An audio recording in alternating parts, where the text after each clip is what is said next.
وہ اگر کسی مقدس چیز کے ساتھ جڑ جائے تو وہ خود بھی مقدس اور معظم بن جاتی ہے۔ تو یہ انسان جو اشرف المخلوقات ہے، عظمت والا ہے، یہ اگر قرآن کریم کے ساتھ اپنا تعلق جوڑ لے، قرآن کریم کو سینے میں محفوظ کر لے، قرآن کریم کے ساتھ تعلق قائم کر لے، اللہ پاک اسے کتنی بلندیوں سے نوازیں گے، اس کا اندازہ آپ لگا لیں۔ اور یہ ہم پر اللہ پاک کا احسان اور مہربانی ہے کہ آج سے کافی عرصہ پہلے جیسے ہم اپنے بڑوں سے، بزرگوں سے سنتے ہیں، اب بھی جو ہمارے بزرگ ساتھی موجود ہیں وہ اس بات کی تصدیق کریں گے کہ پہلے اس درجے کا ماحول نہیں تھا، حفاظ کی تعداد بہت کم ہوتی تھی، بلکہ بعض علاقے ایسے ہوتے تھے کہ وہاں پر مسجد میں تراویح کے لیے دور دراز سے حفاظ کو بلایا جاتا تھا، باقاعدہ تیار کیا جاتا تھا کہ بھئی آپ آئے اور ہمارے ہاں مسجد میں ہمارے لیے قرآن کریم کا ختم کروائے تراویح میں۔ حفاظ ملنے مشکل تھے، حافظوں کو ڈھونڈا جاتا تھا، لیکن اب آپ دیکھ لیں موجودہ زمانے میں، آج کل میں اللہ پاک کا کتنا فضل اور احسان ہے کہ اتنی تعداد ہے حفاظ کی کہ سنانے کی جگہ نہیں مل رہی۔ کئی ساتھی ملتے ہیں، بھئی تراویح کیوں نہیں پڑھا رہے، جگہ نہیں ملی۔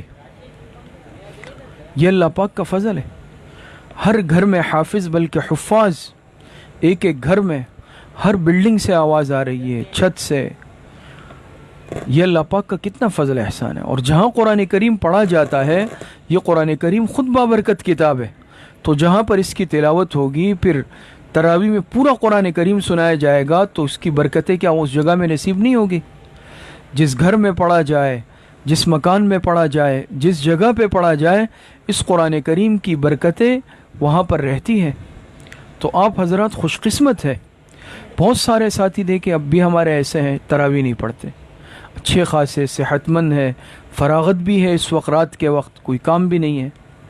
تو یہ اللہ پاک کی توفیق ہے، یہ بات یاد رکھیں، یہ اللہ پاک کی توفیق ہوتی ہے کہ کسی کو اپنے گھر بلا لے، یا جہاں قرآن کریم تراویح میں پڑھا جا رہا ہو وہاں اللہ پاک بلا کر پورا قرآن کریم سننا نصیب فرما دے۔ اور تراویح کی ایک خاص جو بات ہے، ہمارے حضرت ڈاکٹر عبدالحی عارفی رحمۃ اللہ علیہ فرماتے ہیں کہ تراویح ایسی قیمتی عبادت ہے کہ اس میں اللہ پاک 40 مقامات قرب نصیب فرماتے ہیں۔ یہ جو سجدہ ہے، انسان سجدے میں جاتا ہے، یہ مقام قرب ہے، علماء نے لکھا ہے۔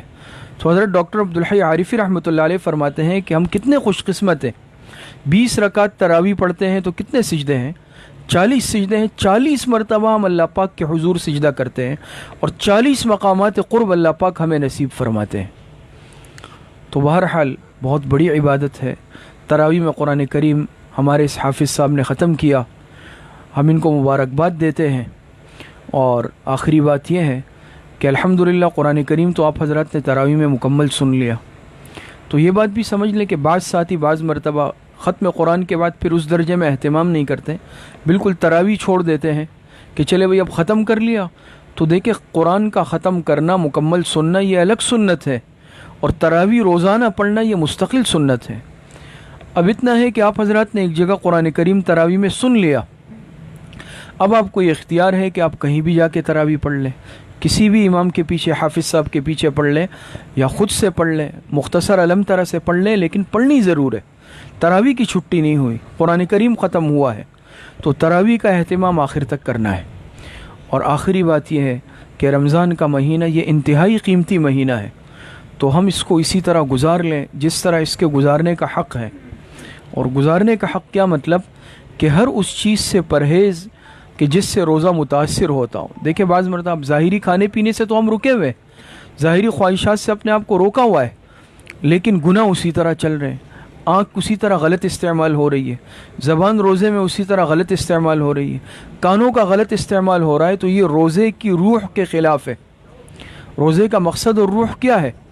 تقویٰ، کہ تقویٰ حاصل ہو جائے، اور وہ تب ہوگا جب ہم رمضان کو اس کی اصل روح کے ساتھ گزاریں گے، وہ اس طرح کہ ہم رمضان میں اپنے زبان کی بھی حفاظت کریں، اپنی آنکھوں کی بھی حفاظت کریں، اپنے کانوں کی بھی حفاظت کریں، اپنے ایک ایک عضو کی حفاظت کریں، اور تقویٰ اور پرہیزگاری کے ساتھ اس رمضان کو گزاریں گے۔ اور علماء نے لکھا ہے کہ یہ مجربات میں سے ہے کہ جو شخص رمضان کا مہینہ جس طرح گزارتا ہے اس کا بقیہ سال اسی طرح گزرتا ہے۔ تقویٰ کے ساتھ یہ مہینہ گزار لیں، پورے باقی 11 مہینے اسی طرح اعمال کے ساتھ گزریں گے، اور خدا نخواستہ اگر اس مہینے میں بھی گناہ ہوتے رہے تو پھر باقی مہینوں میں اللہ حافظ ہے۔ تو بہرحال یہ چند باتیں آپ حضرات سے عرض کرنی تھی۔ اللہ پاک مجھے اور آپ سب کو صحیح عمل کی توفیق عطا فرمائے۔ وآخر دعوانا ان الحمد للہ رب العالمین۔ مفتی خالد صاحب انشاءاللہ دعا کروائیں گے۔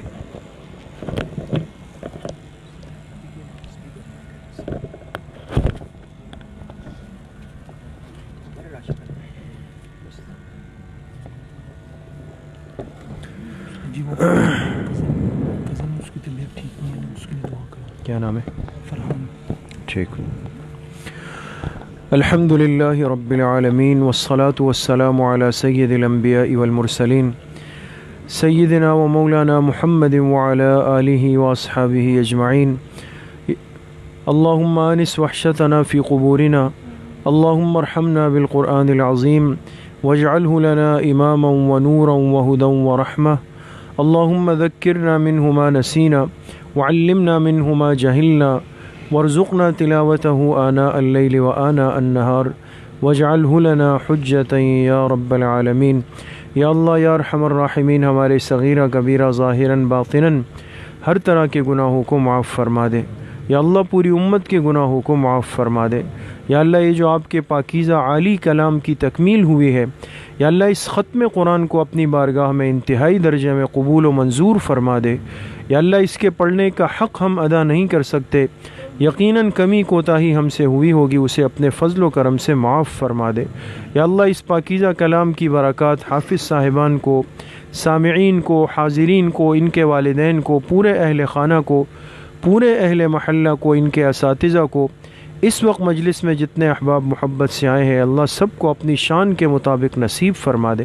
یا اللہ ساری زندگی قرآن کریم سے جڑ کر رہنے کی، محبت کرنے کی، اس کی تلاوت کرنے کی، اس کو اپنی زندگی کا حصہ بنانے کی، اس کے احکامات پر عمل کرنے کی توفیق نصیب فرما دے۔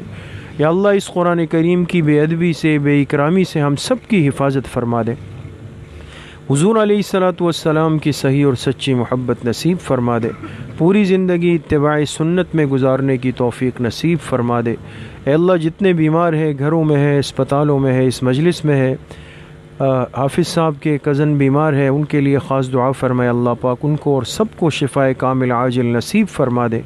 جتنے پریشان حال ہیں، جس قسم کی پریشانیاں ہیں، اللہ آپ سب کی پریشانیوں سے واقف ہیں۔ اے اللہ سب کی پریشانیوں کو اس مبارک مہینے کی برکت سے ختم فرما دے، یا اللہ دور فرما دے۔ اے اللہ برکتوں والی زندگی نصیب فرما دے، بے برکتی کی زندگی سے ہم سب کی حفاظت فرما دے۔ ساری زندگی یا اللہ دین کے تقاضوں پر اتباع سنت کے ساتھ چلنے کی توفیق نصیب فرما دے۔ ہم سب کا خاتمہ بالایمان و بالخیر نصیب فرما دے۔ ہماری دعاؤں کو اپنے فضل و کرم سے، فضل و رحمت سے اپنی بارگاہ میں قبول و منظور فرما دے۔ وصلی اللہ وسلم علی نبینا محمد وآلہ وصحبہ اجمعین برحمتک یا ارحم الراحمین۔